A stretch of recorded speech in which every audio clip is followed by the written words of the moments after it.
Hello, and welcome to the Empowerography Podcast.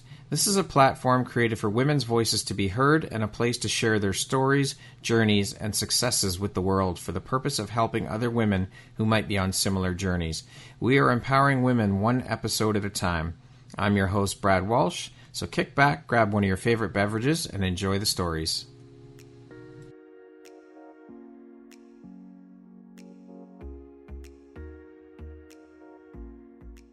Hello there, it's Brad. The Empowerography Live Conference 2026 is happening live and in person for the first time here in Toronto in April of 2026. This is your chance to step fully into your power over 2.5 incredible days.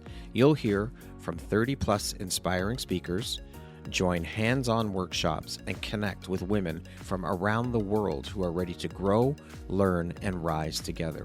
This isn't just an event. This is an experience that will leave you motivated, empowered, and ready to take action. Seats are limited, so head to my website and secure your spot today. All the information will be in the show notes, and we look forward to seeing you in April.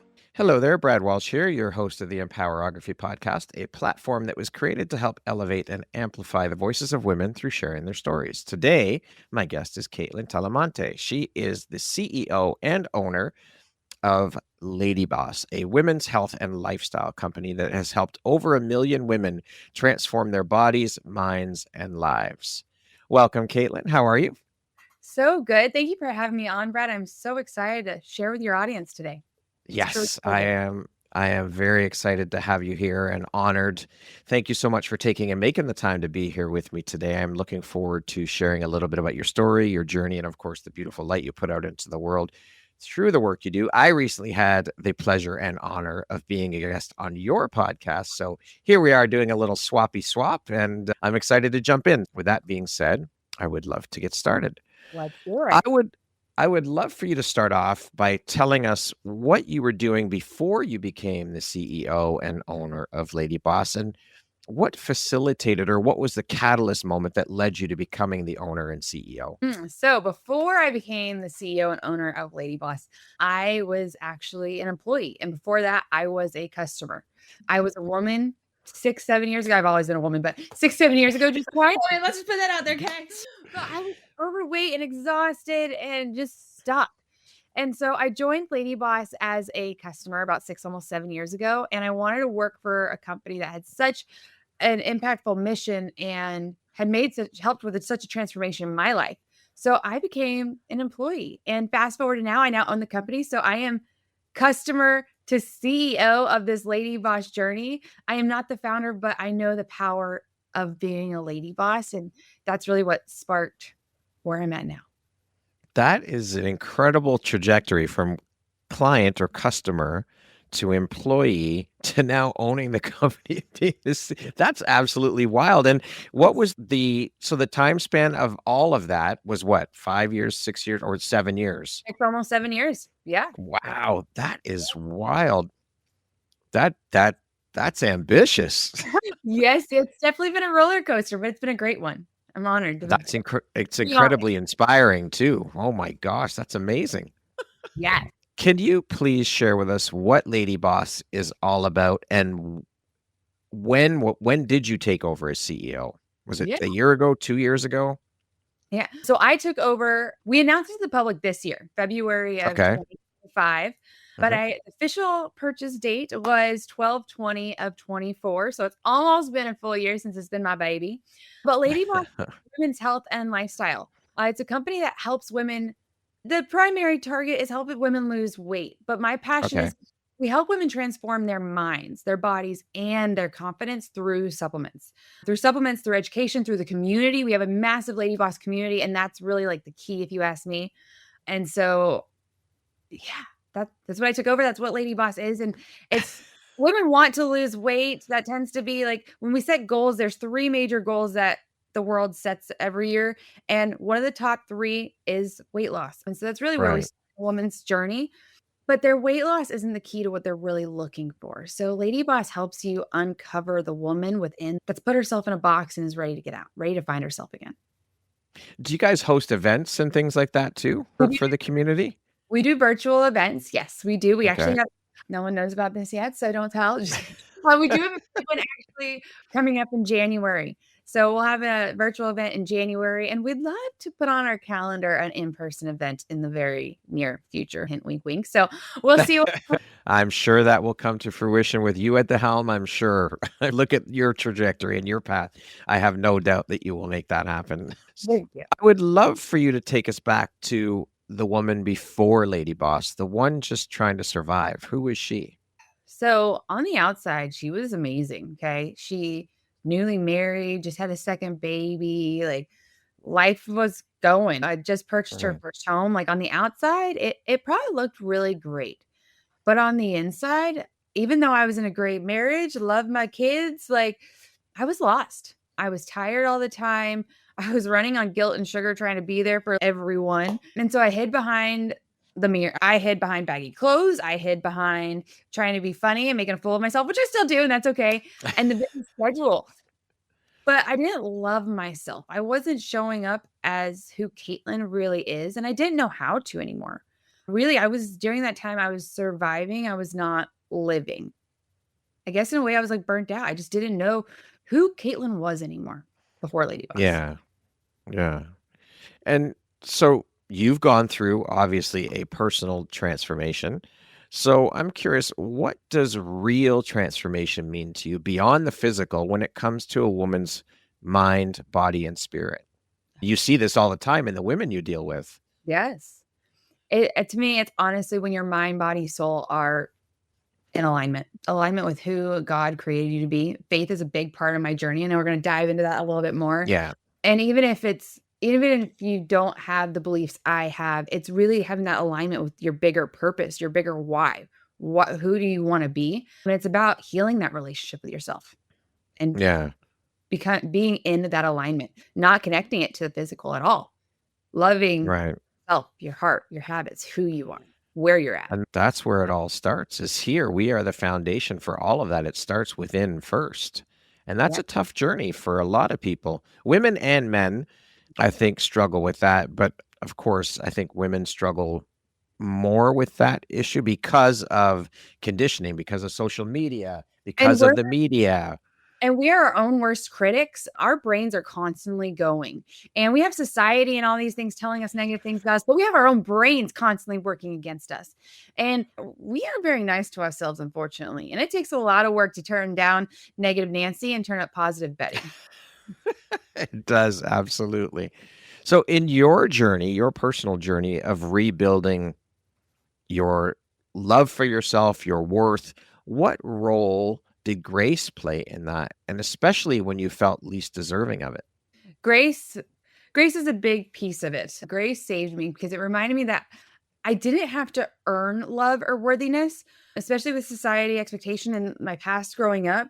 There was definitely a chunk where I just wanted to be loved. I wanted someone to love me for me. And it was kind of like, that's what I was doing, was more or less just searching and grasping for that attention.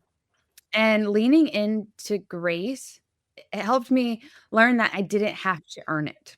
When I feel grace, it's like, it's a get up, you're still mine. Like the Lord's, you are who I designed you to be, who I want you to be. And it gave me permission to grow without feeling I had to earn the expectation and the love and the worthiness from others. Instead, I did it for me. Yeah, that external validation that we all deal with and go through that and look for that. It's about, again, turning inward and loving on yourself first. And that's a difficult journey. It is. Again, society is against you. You might have had a hard upbringing or things from your close circle that were said negatively to you, something that sits there.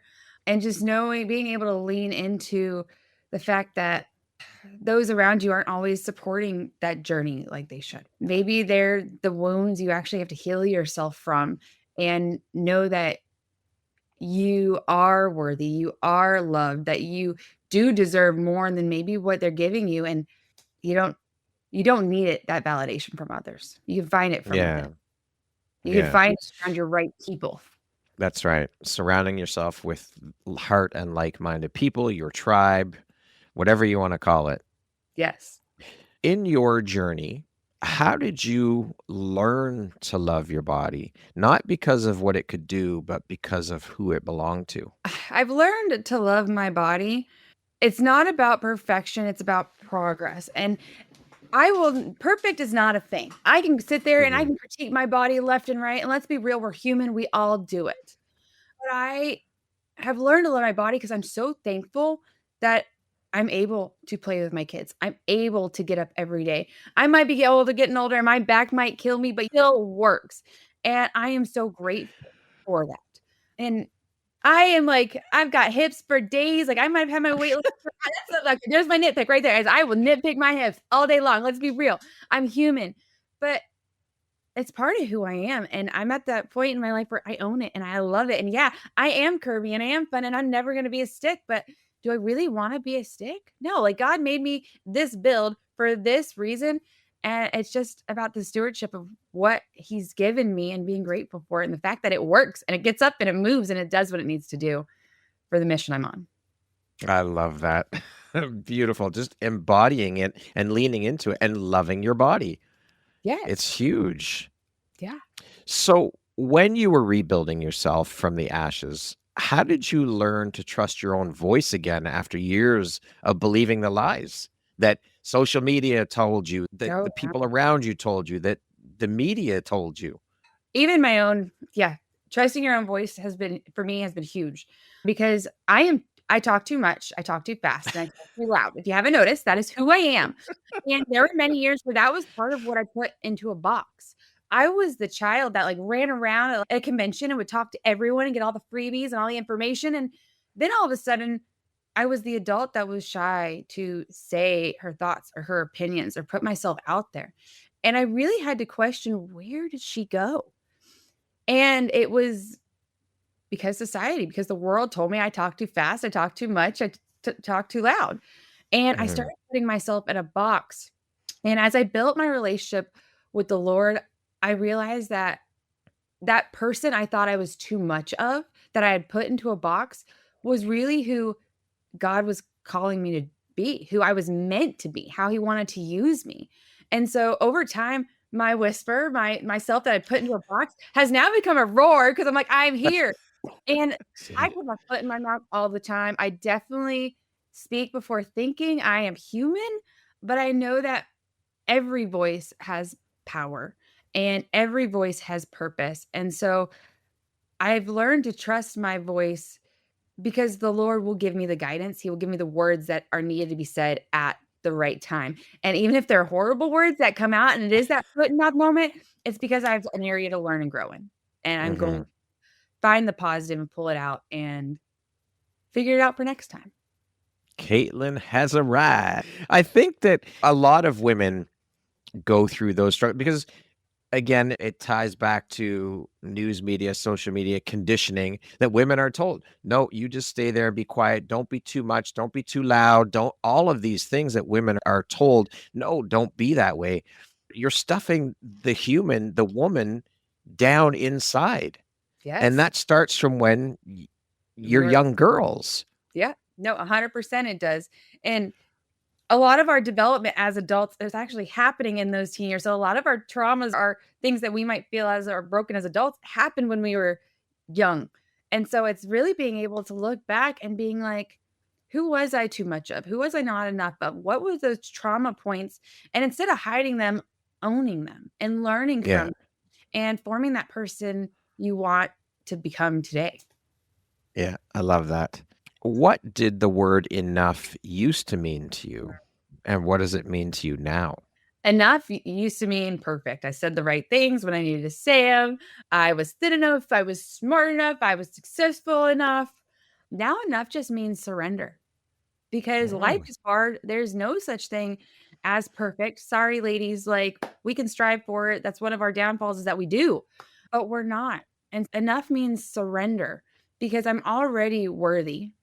I'm already doing everything I can. And I am enough by showing up as the woman I want to be. And it's not perfect. It's messy, but it's so liberating and it's such an amazing life to live.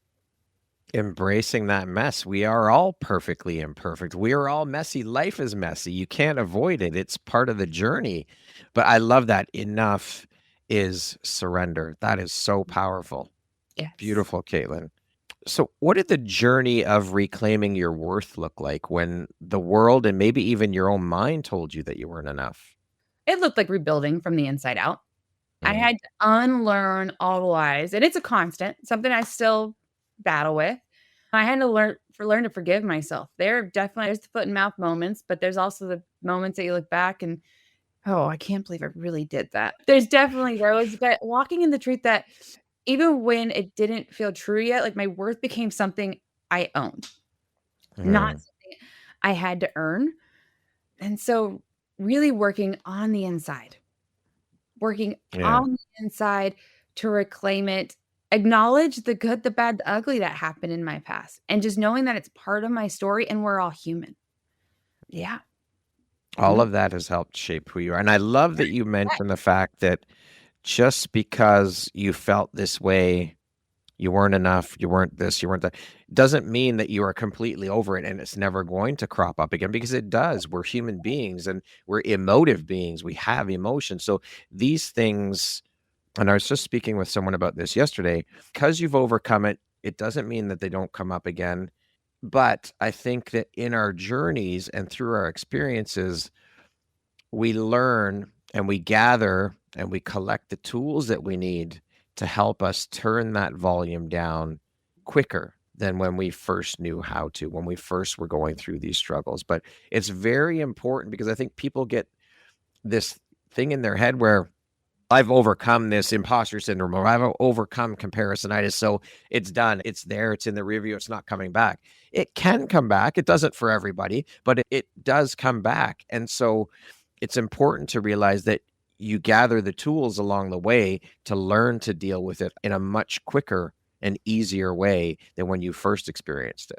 Yep. And a lot of times I call it like our different personas. Like we've got different personas throughout our life, and those are our traumas, our life, where we're at in our life. A new mom, getting married, graduating high school. Maybe it's a trauma with your parents, or who knows, right? We have different stages of our life. And exactly, we like to look at it as like we've worked through them, but they creep back up, or I've got to hide that person.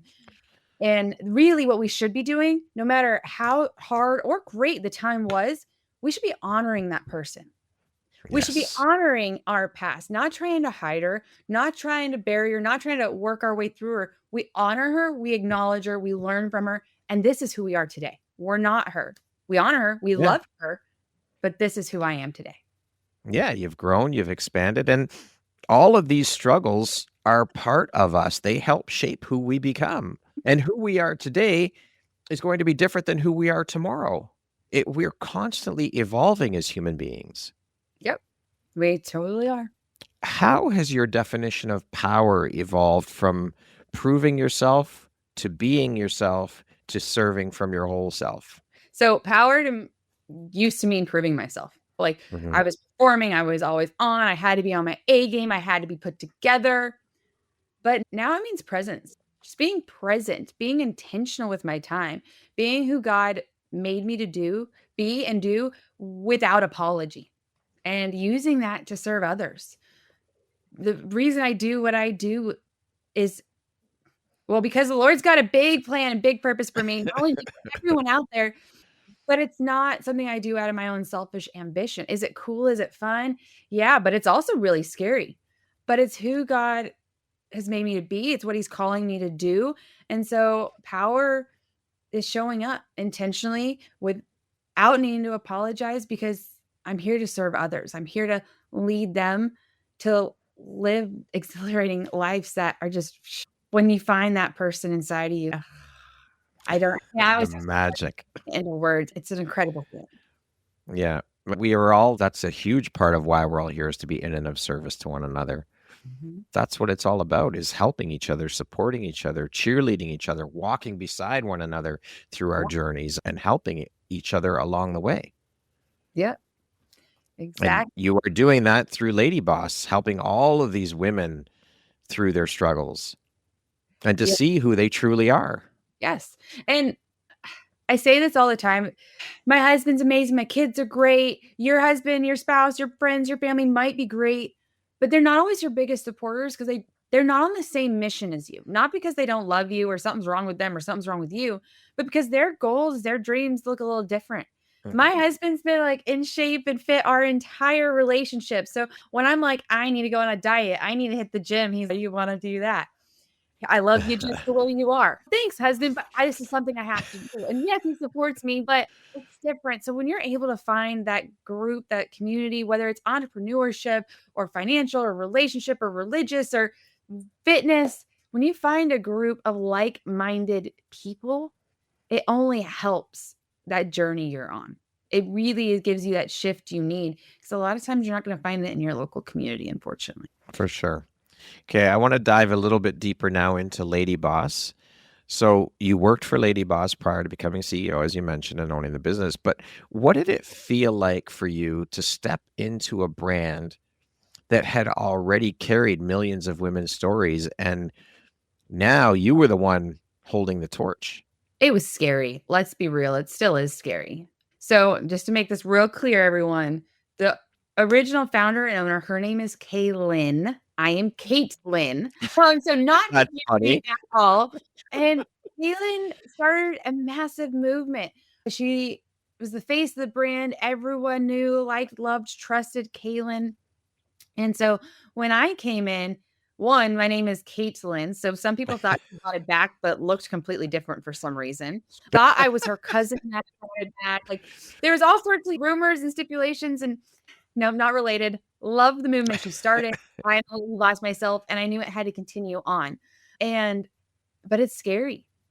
I am working to rebuild a brand that had a massive impact on hundreds of thousands of millions of women's lives, and working, and also had the struggles where like women went through the 7 stages of grief when it closed down. So not only stepping in and grabbing that torch that Kaitlyn carried, but earning back that trust, making it very clear who I am and what I stand for and what I'm doing.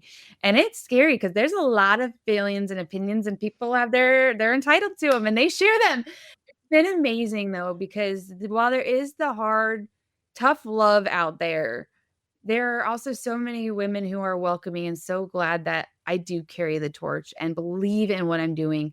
And it makes it all worthwhile on the hard days. I'm so thankful for the community because I'm human. Yeah, I have the title of CEO and owner now, but it's not easy. And the amount of lady bosses that reach out and they're like, I'm so thankful for you and you're making that impact. And the fact that they're sharing that with me is, wow, Lord, okay, I hear you. Like you sent them to me because I needed to hear it today. That makes it all worth it. Yeah, it does. And in fact, I just moved into this office, so I don't have it up yet, but I have a bulletin board of, in LadyBoss, we call it Sparkle Mail. So they'll love to send people, but I have a stack. I know I actually have a few stacks on my desk of all like the sparkle mail and the love and the reminders. And I put them up on a bulletin board. So on those hard days, it's that reminder. Yes, I've got my biblical reminders too, but then I also have the community of women who's like you have made an impact and you are helping. And my goal is I just want to help one person. And if I'm helping one person, then I'm doing what I was meant to do. If I help more, great. But so it's even a bonus. One note up there to look at, say, okay, nope, I'm doing what I'm supposed to do. Yeah. I'm curious, do you still have a line to Kaitlyn? Does she help you or guide you or support you still in your journey? Or is that completely your own? I know how I can get a hold of Kaitlyn if I want to get a hold of Kaitlyn and whatnot, but she's off being a full-time mama, homeschooling her 3 little girls, and she's living life. Is it possible she might make a reappearance one day in the future, whether for an event or a podcast? I wouldn't write it off. It's definitely possible. But LadyBoss, I would say, is in a good spot right now. She'll always be a LadyBoss, right? There's no discounting that. She's an incredible human being. And I could reach out if I wanted to reach out. I don't think she would ever walk away and say, I'm not helping that brand. Like, what? She's been able to really disconnect and just focus on her baby. Yeah. Great to see. Okay. I was just curious. Yeah. Thank you for sharing that. So when you decided to step into the CEO role and buy LadyBoss, was it a head decision, a heart pull, or a divine nudge? Oh, I think I might have lost internet a little bit. I think you're back. Oh, what was that? I'm sorry. Okay. Sorry, I'll ask the question again. When you decided to step in as CEO and buy LadyBoss, was it a head decision, a heart pull, or was it a divine nudge? That was a divine nudge, hands down. So my entire life, I wanted to be an entrepreneur since I was a little girl. I knew I wanted to be an entrepreneur. I knew I wanted to own a business. I didn't know what it looked like. And I had tinkered with some real estate, nothing crazy by any means. And then about 5 years ago, I knew who I wanted my audience to be. I knew I wanted my audience to be women, and I wanted the transformation that I had personally experienced for all women. But LadyBoss is already owned by someone else. It's a massive organization. There's never a million years it would be mine. And I'm not the person to go copy and paste this exact business that I was doing. Nor, let's be honest, I believe I could do what LadyBoss has done. And so I now, like, I knew I wanted to be an entrepreneur. I now knew who I wanted my audience to be, but I didn't know what the vehicle was. And when the opportunity came up, it was like, all right, Lord, I hear you. I hear you, and let's do it. It was funny because last year I was actually looking to buy another home, and the home had been on the market for a year, a little over. And we made an offer on the house. Little bald, let's be real, for a year with no offers. And we're at dinner that night celebrating, thinking like, we've got this in the bag. Get the call, and another offer came in. And I knew right then and there it was the Lord's protection. But I actually thought it was because I was going to lose my job. I didn't realize that it was getting transformation. I thought maybe I was going to lose my job. And I was like, it's the Lord's protection. We just got to know that and lean into it. And it was a week or two later, I'm talking to Russell Brunson. He's like, hey, I'm just too busy. I've got a lot going on and I can't give LadyBoss the attention it needs. And I'm thinking about selling it. And I was like, all right, here we go. Round million for another roller coaster. And I got a call and he asked me to look into some groups that he wanted to possibly acquire it. And I started thinking, I was like, why couldn't I acquire it? And I'm like, okay, Lord, what's going on? What is this journey? Like maybe that we didn't get the house because I was going to lose my job. Maybe it's because I was supposed to buy a business. And I actually didn't say anything yet. I was still thinking on it and sitting. And my husband, he's like, why don't you buy it? And there's no question. The second he said it, I was like, all right, Lord, you can't get any clearer. Let's do it. And I threw the idea and he'd be interested. He'd be up for it. He asked me all the questions and he's like, all right, let me think on it. And then fast forward, here we are. Wow. It's the universe, God, whatever you want to call it, always has our back. It has our best interest. And sometimes we don't trust in our intuition and our inner guidance, and we ignore those signs. I think the universe always starts out with tossing little pebbles at us to see if we're listening. Then they turn into rocks. Then they turn into boulders. Then it's a 2x4. Okay, you've got to listen. Here it is. Yes. And so your husband's prompting was the 2x4. Yes. I love it. That is amazing. I love it, Kaitlyn. There's a big difference between building something and, of course, becoming responsible for something already built, as you did. So how did you navigate the weight of that? Honestly, knowing my why and knowing that the purpose is so much bigger than me, because it's not always easy. I call it the entrepreneurial whiplash. It's like there's days where we're great, we're rocking and rolling, and there's days where I'm like, oh my goodness, like, what are we going to do? Like, I wasn't cut out for this. Maybe I should just call it quits. Maybe I should just, and it's truly because I am in alignment with my purpose, with my calling, and knowing that it is so much bigger than me. So I have surrendered like the daily control and the weight. And when days get hard, I look at my faith reminders I have all over and the bulletin board of all the women who are like, you've changed my life. And that's how I get through it. Navigating the sparkle mail. The sparkle mail. Keep me going on those hard days because our entrepreneurial whiplash is real. I need to like trademark that, okay? Yeah, the entrepreneurial journey is a tough one. You're using muscles that you've never used before. The struggle is real. It is not for the faint of heart. It is not an easy journey, but I think it's so worth it when you have figured out what your why is, the reason for doing what you're doing, the purpose of your work. It's absolutely so incredible and rewarding when you know the purpose and the mission you're on. Yes. Yeah, it is for sure. It's everything. What was the hardest part for you then about stepping into something already so public, so loved, and so known, knowing the world was watching you? Knowing that people had opinions before I even spoke. There was all the judgments, and we still see it every day on our ads and things like that. But finding peace and knowing that my purpose isn't to please everyone. I'm not everyone's cup of tea. I was actually asked yesterday, okay, if someone's coming into the LadyBoss community, how are you going to sell them your supplements? And I'm like, I might be controversial, but hey, our products might not be for you. We might not be your community, and that's okay. I'm not here to give you a hard push and hard sale by any means. I'm wanting what's best for you. I'm wanting you to grow and live life to the fullest, because let's be real, you're probably not right now. And so there are those out there that their opinions are loud and they will speak them, and it's okay. I'm not going to please everyone. I'm not everyone's cup of tea, and that's okay. And if your time is not to be here and a part of the journey we're on, it's okay. Yeah. Nor is everyone your cup of tea. No. Exactly. And just being at peace with that, because especially because my business is so widely on social media and people hide behind their computer screens. And it irks my chain, because I want the world to be a better place. And it starts with us as individuals, and the words we type and say and how we act in every situation, we are in control of that. And so just knowing that other people have their own struggles and their own battles, and that I'm impacting who I'm supposed to be impacting. I'm not here to please everyone. Yeah, your tribe will find you. Yes. Your vibe attracts your tribe, as they say. Yes, they will. How has the journey for you been in terms of dealing with imposter syndrome, if at all, stepping into a brand that already had such a huge name? And how did you ground yourself in your own worth in that journey? So imposter syndrome is not something I would say just goes away overnight. In fact, I still battle with it. I've done a lot of research and a lot of study and a lot of talks on this particular topic. And the studies say about 76% of the world deal with imposter syndrome.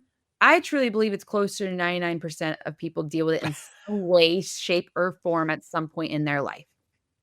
It is a big thing. And especially stepping into the CEO and owner role of LadyBoss was such a big brand, and everyone knew Kaitlyn. And I really wrestled with it, because I was like, do I need to be a Kaitlyn? What if I'm not good enough? What if I can't be her? Well, but wait, I don't want to be compared to her. I want to be compared to me. And I definitely struggled with it. One of the big pieces that keep me grounded, again, knowing my worth, knowing that the purpose is bigger than me, but also the circle I keep. I will never forget, this probably happened about 2 years ago. So prior to me even owning LadyBoss, I was stepping into a role where I was doing more of the social aspects of business. And I had filmed this video for a promo we had coming up. And it was like my first, maybe my second video ever I'd done for the company. And I sent it to a coworker, and I was like, all right, be honest. Let me know. What do you think? And she said, it's okay. But, and I was like, all right, but what? But it's not you. And I'm like, okay, elaborate. And it's like you pulled back, like you didn't bring your energy of who you normally are. And it was like this weight was lifted off my shoulders when she said that, because I intentionally had pulled back, because I didn't want to be compared to Kaitlyn, the previous owner's upbeat, bubbly personality. I wanted to be known as me, which in bold, I was actually hiding me. And I had someone in my corner who was able to call me out on it, which just that one comment probably 10x'd my growth behind the camera, because that is who I am. And I'm actually hiding who I am in fear of being compared to someone else, that I'm trying to be an imposter of this person. And so really leaning into the fact that, one, everyone deals with it. But am I going to let imposter syndrome hold me back and keep me from living an amazing life, keep me from living in my comfort zone, wondering what if? Or am I going to step into my potential, remembering that God doesn't call the qualified, he qualifies the called. So it'll happen. Okay? I love that.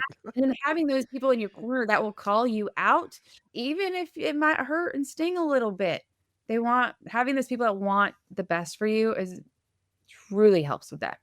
God doesn't call the qualified, he qualifies the call. I love that. That is brilliant. That is so powerful. And this is exactly why we need to surround ourselves with that tribe, with that support system. We Yeah. all need support. We cannot do this alone. It is absolutely impossible to do Yeah. it alone. And there was a point in my time where I would get stuck in the woe is me. 11 years ago, I actually lost a house to a fire, burnt down to the ground, lost everything. We had no insurance, like homeless overnight. And I remember being on my parents' couch for, okay, they had a bedroom. I wasn't on the couch, but for 3 days, and I was moping around. Oh, I just lost everything. And I remember my mom looked at me and was like, girl, you need to get off your ass. Get off your ass. Get back up. Stop crying. And I was pissed. I'm like, I was early 20s, I guess, when this all happened. And I was like, who do you think you are? Like, I just went through something traumatic. Like, oh my goodness. But I look back and I'm like, thank goodness for her. Because you know what I did is I did get back up and I put on my big girl panties and I got to work. And 3-4 days after, within a week of my house burning down, I already had another one that I was moving into, and the community came together in such a beautiful way. And while it hurt and I was grumpy with her comment, it was all out of love, and it pushed me to be stronger and better and get back up. And I'm able to look back and just be so grateful that moment happened because I was able to rise. She gave you the kick in the ass you needed, that tough love. Tough love. Keeping those people around you is so important. And there's been numerous times she's been that person. I'm like, oh, lady. And I'm like, I'm so grateful for her. That's a parent's job. As you're a parent, this is what we do. And it's my stepmom. I call her my mom. She is my stepmom. So she didn't naturally birth me by any means. She's not my blood, but she take me in like her own. And I'm so grateful for this woman and the tough love she has given over the years. Beautiful. Now, you didn't just inherit a business, you inherited a movement. What does stewardship mean to you on a spiritual level? It means protecting the heart of the mission. The mission's bigger than me, and it's changed over and over again, but really just being real clear on what it means now and helping women rediscover their worth while staying faithful to the one who trusted me with it. I'm not here to force my religious beliefs down anyone's throat, but that is my story. If it wasn't for his grace and his guidance, I wouldn't be here. LadyBoss probably wouldn't be here right now. And so really owning it and owning who I am and not changing because society is telling me. I think that's something that's missing so much in the world is, we talked about it earlier, women are hiding who they really are because of society and things like that. When really we need connection, we need authenticity, we need raw, real openness. And for me, that's protecting the heart of the mission and helping women rediscover their worth, all while staying true to who I am and being in alignment.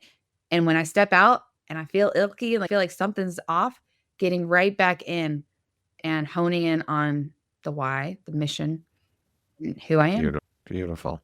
What has owning LadyBoss taught you about identity, about who you are beyond the titles, the brand, and the expectations behind all of that? That my identity isn't CEO. It's not wife. It's not mom. It's not daughter. It's everything else that flows from truth.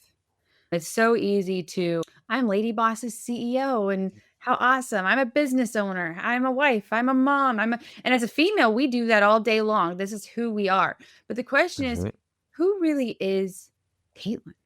A title, CEO, wife, mom, daughter, sister, those are titles. That's not who she actually is.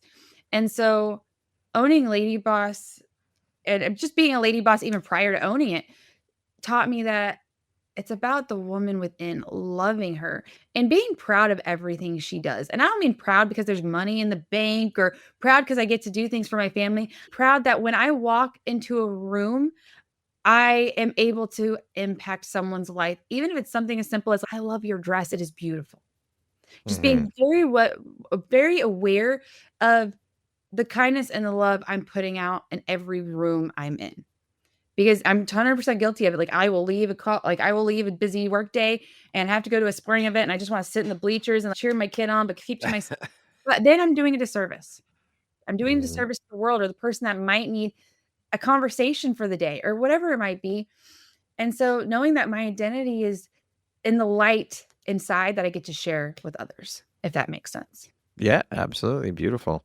What are you most proud of? Not as CEO, to tie into our previous, But as the woman you have become, the woman you are today. That I didn't quit when it got hard. I'm actually reading a book right now that was talking about the 3 kinds of people. One that has an idea and never gets up and going, one that starts the idea but quits when it gets hard, and the 1%, which in entrepreneurial world you might hear like the 1%ers, the 1% crazies, but it's 1% that start something and they don't give up when it gets hard. And I actually questioned myself. I was like, okay, what am I? Do I give up? I might have setbacks and I might have put things on pause. I'm human. But at the end of the day, I didn't quit when things got hard. There's been many hard things in my life. I always say that like my husband's a saint because I am an a-hole, because this is who I am. Take it or leave it. Like I'm not, and it's because I didn't quit when things got hard. I got back up. I kept going, and thank goodness for my husband. He lets me be dependent and independent all at the same time. And he is amazing because he knows like when I have a goal set in my mind one way or another, I'm going to figure it out. I don't quit. Love it. And I lead with my heart and with my faith and with my authenticity, even if me and my husband might not be in alignment. And like, this is where I'm feeling called. Like, how do we get on the same page? Because I have to stay true to who I am. Yeah, for sure.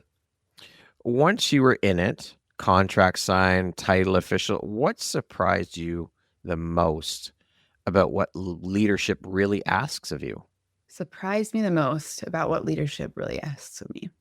Maybe delegation. I want to make sure everything's perfect. I know it's not perfect. I've talked about how it's progress, not perfection. Like nothing is perfect. But being able to really lean on your team and having a team that really loves what they do and have a passion for it.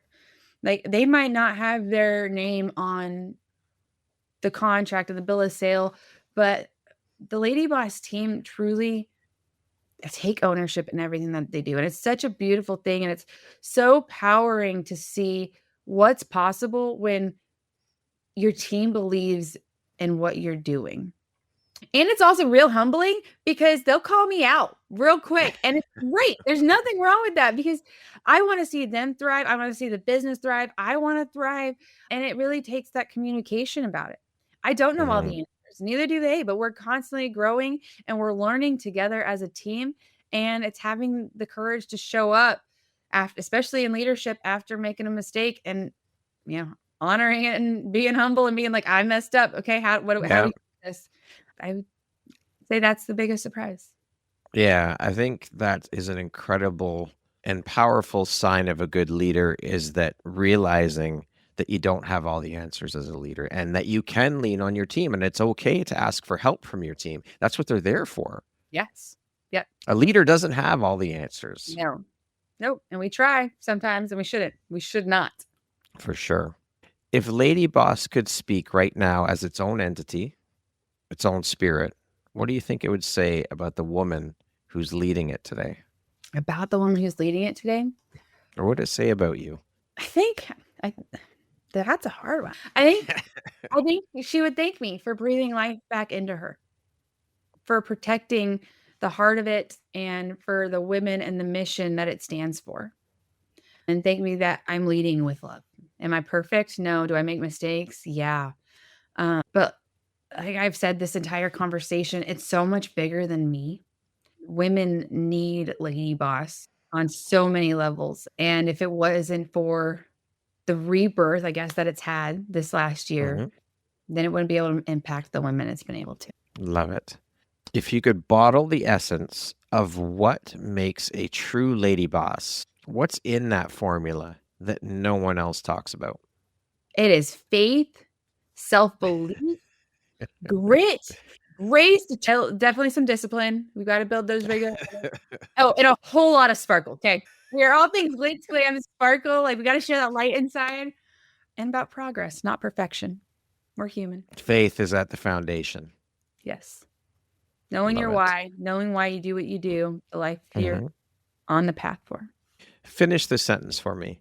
A LadyBoss isn't just a woman who leads. She's a woman who blank.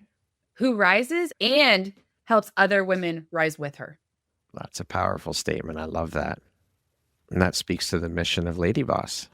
Yes. I talked earlier about the people you surround yourself with.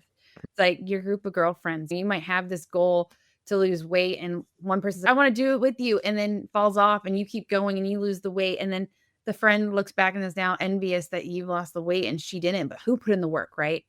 And she's got that envious jelly bug that's so sad and heartbreaking to see, if you ask me.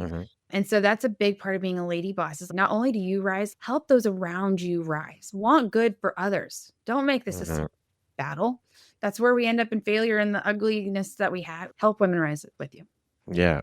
If the next generation of women could inherit one truth from your personal journey, what would it be and why? They don't need permission. They don't need permission to become who they're called to be. They don't need permission from the outside world, from their families, from their friends. They don't need permission. You've already been called. It's already on your heart. There's a reason. God already qualified you. Okay, go do it. I love it. I love that statement. I absolutely love it. It is so powerful. Yes. What does freedom mean to you, Kaitlyn, at the very deepest level, beyond money, status, or recognition? It's peace. It is peace and knowing who you are and whose you are, no matter what the world says. And I mentioned, that liberating feeling, like that's what freedom is. It's being at peace with your spirit and happy and confident in who you are. How do you define success? What does that word mean to you? Success is obedience. It's doing what I'm being called to and asked to do, even when it doesn't make sense, even when it's hard. Success is, even if it doesn't work out the way I hope it does, it's that obedience, because in everything there is a learning curve, a learning piece, something you can take away that's going to continue on your path that you're meant to be on. What does the word empowerment mean to you? Empowerment is, it's inner strength that comes from knowing your source, like your inner pull is greater than your struggles. That no matter what is going on, that strength will overcome every time. It's not loud, it's steady. And that Beautiful. you're capable. Love it. Okay, we're going to jump into a little rapid fire section. So the next grouping of questions just be 1, 2, 3 word answer type thing. What is your favorite place on earth? Favorite place on earth. I love being outside. The beach, the mountains, the woods. Love them. What is one of your secret or hidden talents? I don't believe I can sing. I don't think I can sing. My kids think I can sing, and they think I should try out for a voice or something, but I don't know about that. I don't believe it. And I had to actually ask my husband about this earlier today. He also said that I'm a pretty good shot when it comes to a gun, and I can outshoot him any day. All right. If you could teach the world one thing, what would it be? Your past doesn't disqualify you. It prepares you. Use it. What is one of your guilty pleasures? Baskin-Robbins mint chocolate chip ice cream. Oh, I love Baskin-Robbins mint chocolate chip ice cream too. It is so good. That's all I ever get when I go to Baskin-Robbins. Same. Love it. And I'm so disappointed. What is one word that sums up your mindset? Purpose. One book that changed your life? Might sound a little corny, but I'm going to say the Bible. If we're going to talk like professional development, Rich Dad, Poor Dad, they're all back there. Bible and Rich Dad, Poor Dad. Bible keeps me going every single day, and Rich Dad, Poor Dad gives you a different perspective to look at things. Okay. What is one word that defines the woman that you are becoming? Unapologetic. Love it. That concludes our rapid fire section. Now back to our regularly scheduled program. I created a bonus question that I did not send you ahead of time. How do you define love, both the kind that you give and the kind that you receive? A woman on fire for God, being loving and with purpose, and a mirror reminder of others who they are. Like, I guess it's being intentional with where you're at in those moments with who you're with. I can't tell you how many, I'm going to tell on myself. I was making dinner one night. I was texting on my phone, doing some work stuff while making dinner. And my oldest son, he came up and he cracked like a confetti egg on my head. Scared the bejeebers out of me. I was about to deck him, and it was one of those not proud moments of myself. And I love my son. Don't get me wrong. I was not going to really hit him. Actually, I could have, because he scared the crap out of me. Reflex. But it was just one of those humbling reminders of love to me is being intentional with those that you're with, that you love, that whether it's a friend or family or kid or husband, putting down the phone and being present in those moments, living in love and purpose and intentionality. Love it. If you were to introduce yourself to me, Kaitlyn, without mentioning your occupation, where you're from, your ethnicity, your religion, all the day-to-day superficial markers that we use in everyday life, how would you introduce yourself to me? Ooh. Hi, I'm Kaitlyn, and I talk too much, I talk too fast, and I talk too loud, but I love you, and you are amazing. Beautiful. Nice to meet you, Kaitlyn. If you could step into my shoes, what question would you have asked yourself that I didn't ask you? What would you do if you weren't afraid? Okay. What would you do if you weren't afraid? I'd probably submit that submission tape to the voice for my children. There you go. See, you just spoke it out to the universe. So now the universe has heard that. You need to follow through. I'll give you validation that says, My thing is, there's a song I used to listen to as a kid, Christian song by Delirious, shout to the north, to the south, sing to the east and the west. And I look back, my Lord's always been calling me to be on a bigger stage than my own, right? Now, it's the same from east to the west? No, but I'm shouting from the north to the south. The stage is the same. It just looks a little different. There you go. You better do it. Yep. You just spoke it. It shall be. If you had the opportunity to sit down and have a 1-hour conversation with one woman, any woman in the world, who would it be and why? Marilyn Monroe, which a lot of people don't know this. Her real name's actually Norma Jean. Marilyn was her stage name, is who she stepped into. But I would love to sit down with her because she defied every beauty standard of her time. The world tried to box her in, label her and tell her who she was supposed to be, but she became unforgettable because she was unapologetically herself. And I would just love to sit down and meet the woman behind that spotlight. Love it. If you could go back and give your younger self one piece of advice, what would that piece of advice be? Stop shrinking in the rooms, stop shrinking to fit in the rooms that you were meant to lead. Get out of that box sooner. Okay. Lastly, if you were to deliver your last 30-second speech to the world, your tribe, your corner of the world, your people, what would that last 30 seconds sound like? What words of wisdom would you impart? You're not broken. You're becoming. Don't wait for perfect. Start now. God doesn't waste the pain and the struggles and the hard times you go through. He transforms it into your purpose. So stand up, shine bright, and live unapologetically. The world needs the woman only you can be. Do it. Beautiful. Kaitlyn, thank you so much for being here with me today, for sharing and taking me on the journey of your story, the beautiful light you put out into the world through the work you do, helping all the amazing women that you're helping through your work is absolutely beautiful. I've enjoyed every moment of our conversation. Thank you for the laughs, the insights, the wisdom. It has been an absolute pleasure. I am honored and grateful to call you a friend and to have you as a member of the Empowerography community. Thank you so much. Yes, thank you so much. It's been a true honor to be on your podcast today, and thank you for letting me share my story. My pleasure. Once again, my name is Brad Walsh, host of your Empowerography podcast. Today, my guest has been Kaitlyn Talamante. She is the CEO and owner of LadyBoss, a women's health and lifestyle company that has helped over 1 million women transform their bodies, minds, and lives. Thank you so much, Kaitlyn. I hope you have a beautiful rest of your day. You too. Thank you very much for listening to this podcast. If you haven't yet, please be sure to subscribe, rate, review, and share with all your friends. You can find me at viseuphoria.ca and follow me on Instagram at Empowerography Podcast and on Facebook at Empowerography. Please join me next time for another inspirational story from yet another amazing woman. Thank you very much for listening to this podcast. If you haven't yet, please be sure to subscribe, rate, review, and share with all your friends. You can find me at viseuphoria.ca and follow me on Instagram at Empowerography Podcast.